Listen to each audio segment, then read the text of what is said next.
how to fix Valorant not opening error easy and quick. If you want to fix this problem, it's easy. All you need to do first, just right click on Valorant, go to properties.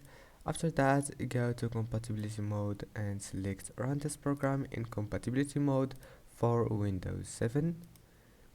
Now just run this program as an administrator and disable full screen optimization.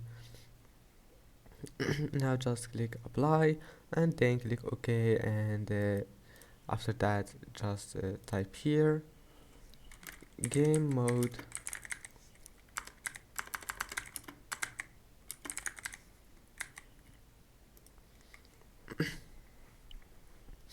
and once you're here, go to Xbox game bar and make sure to disable it, and then go to game mode, enable it, and that's it. After that, just restart your PC and try again, and your problem must be fixed. And that's it for today's video. If you like this video, don't forget to like and don't forget to subscribe, and see you in the next video.